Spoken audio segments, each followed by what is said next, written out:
deformities, he's happy with himself. He doesn't even care. Because today he goes in the same school, and when somebody asks him that, what happened to your face, why so many scars? You know what he says? These scars are my medals and I wear them with pride.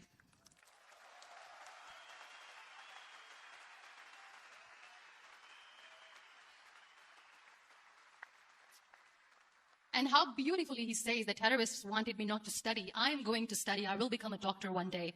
And this is my way of taking revenge from those terrorists. Another real life hero, of course, my son. His name is Nile, N-I-L-E, River Nile. I learned so much from this kid. The first and foremost thing is patience.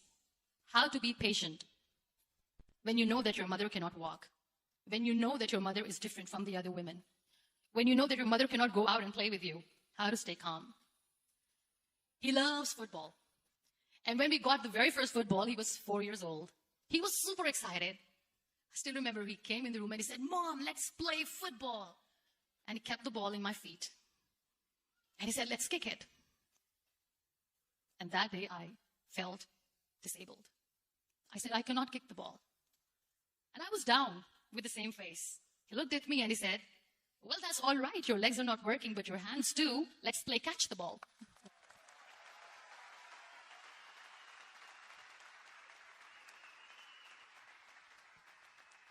You know what? That day he made me realize that when you think your glass is half empty, come on, your glass is half full.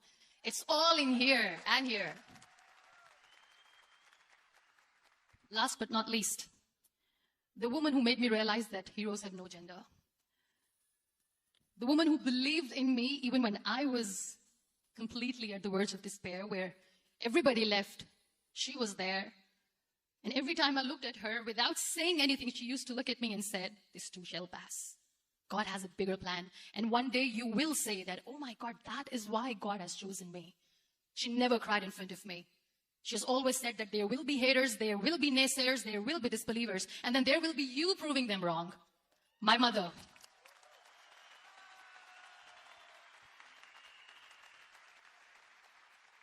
Whatever I am today, I'm nothing without her. I'm nothing without her. Thank you, Mama. I wish you were here. Thank you for making me who I am today.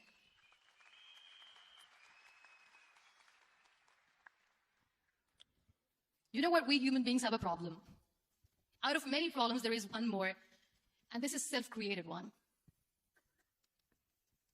We always expect ease from life. We have this amazing fantasy about life. This is how things should work. This is my plan. It should go as per my plan. If that doesn't happen, we give up. So my dear friends, let me tell you one thing. I never wanted to be on the wheelchair. Never thought of being on the wheelchair. I was always aspiring to do bigger things, but had no idea that for that I have to pay the price to be where I am today. It's a very heavy price. This life is a test and a trial, and tests are trials are never supposed to be easy. So when you're expecting ease from life, and life gives you lemons, then you make the lemonade, and then do not blame life for that, because you were expecting ease from a trial. Trials make you a stronger, better person. Life is a trial, and with time you realize that.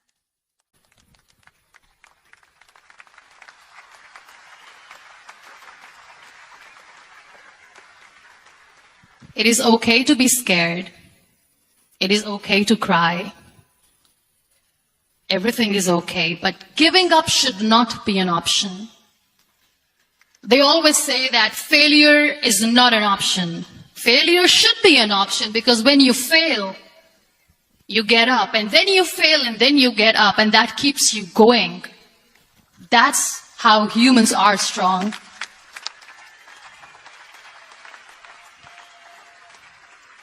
Failure is an option, should be an option, but giving up is not. Never. We have this thing in minds. We call it perfection. We want everything perfect. We want ourselves to be perfect. There is this image in our head about everything. Perfect life, perfect relationships, perfect career, perfect amount of money that we need to earn no matter what. Nothing is perfect in this world. We all are perfectly imperfect, and that is perfectly all right. That's all right. We were sent here not to become the perfect people. Those people who tell you how to look perfect, even those people are imperfect. Trying to fight this fear of looking imperfect. I used to be perfect. I still remember. I got this compliment years ago when I used to walk. Oh my God, look at you. You're fair. You're tall. You're perfect. Look at me now. You're still perfect. Only the perfect eyes can see that. Only the perfect eyes will see that. Only the perfect eyes will see that. So yes, in all those imperfections, you have to listen to your heart. You don't have to look good for people. You don't have to be perfect just because other people want you to be perfect. If your soul is perfect from within, that's all right. This is all what you want. This is all what you need to be. Our society has made very weird kind of norms to look perfect and great. For men, it's different. For women, it's different. We think too much about what people say. We listen to ourselves too little. You know what makes you perfect? When you make someone smile. You know what makes you perfect? When you try to do something good for the people around you. You know what makes you perfect? When you feel someone's pain. And how beautiful pain is that it connects you with people. No other medium can connect you with others but pain. That's why I always say that I'm in pain, and that's a blessing in disguise for me. Today, just because I'm in pain and I'm on the wheelchair, I work for children. Being the head of CSR for a company, we conduct medical camps in far-flung areas of Pakistan where so many kids die because they don't have medical facilities. And I personally believe just because they cannot afford to live doesn't mean we'll let them die. So we give them money, we give them medical treatment, we try to heal their wounds, physical and emotional. And I also work for the beautiful people, we call them third gender, the transgender community of Pakistan. You know what connects me with them? All my imperfections. When I go and I hug them, they never judge me. And this very good friend of mine, her name is Bijli. Bijli means electricity. She calls herself electricity. And I said, are you electricity? She says, no, I'm lightning. I'm as strong as lightning.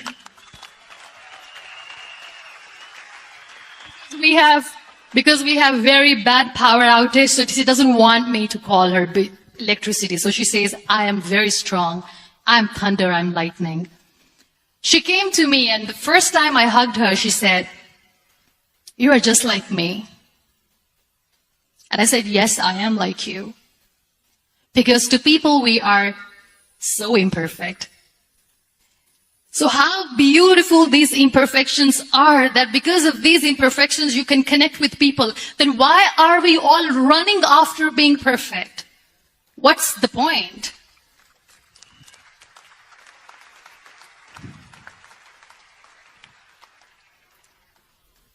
Every time I go in public, I always smile. It's always a big toothy smile on my face, and people ask me, don't you get tired of smiling all the time? What's the secret? Cherish their absence. It's always a blessing in disguise. I always say that people are so lucky they don't even realize. You must be thinking, okay, you're lucky in what sense? Well, the breath that you just took was a blessing. Embrace it.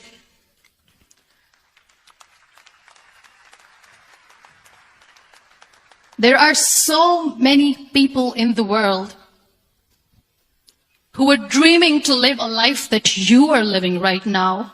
You have no idea.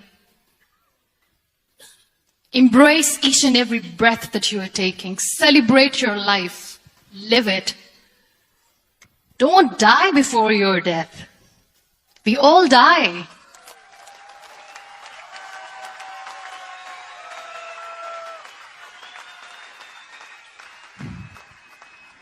We live this one routine of a day for 75 years and we call it life. No, that's not life. If you're still thinking why you have been sent here, if you're still juggling with the concept of why you are here, you haven't lived yet. You work hard, you make money, you do it for yourself. That's not life. You go out, you seek for people who need your help, you make their lives better. You become that sponge which can absorb all the negativity, and you become that person who can emit beautiful, positive vibes. And when you realize that you have changed someone's life, and because of you, this person didn't give up, that is the day when you live. Always.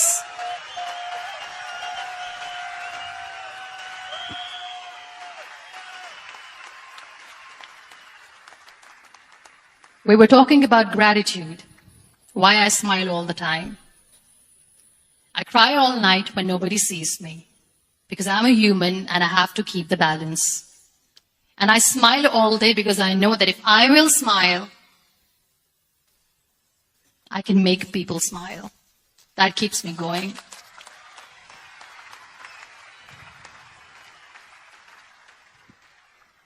Be grateful for what you have. And you will always, always end up having more. But if you'll cry and if you'll crib for the little things that you don't have or the things that you have lost, you will never ever have enough. Sometimes we are too busy thinking about the things that we don't have that we forget to cherish the blessings that we have. I'm not saying that I'm not healthy and that makes me unlucky. But yes, it is hard. It is hard when I say that I cannot walk. It is hard to say when I wear this bag. It hurts. But I have to keep going. Because never giving up is the way to live. Always.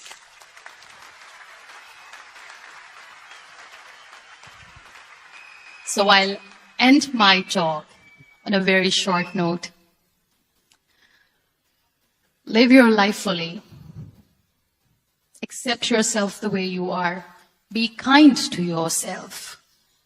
Be kind to yourself. I'll repeat, be kind to yourself. And only then you can be kind to others. Love yourself and spread that love. Life will be hard. There will be turmoils. There will be trials. But that will only make you stronger. Never give up. The real happiness doesn't lie in money or success or fame. I have this all, I never wanted this. Real happiness lies in gratitude. So be grateful, be alive, and live every moment. Thank you so much, everyone. Thank you.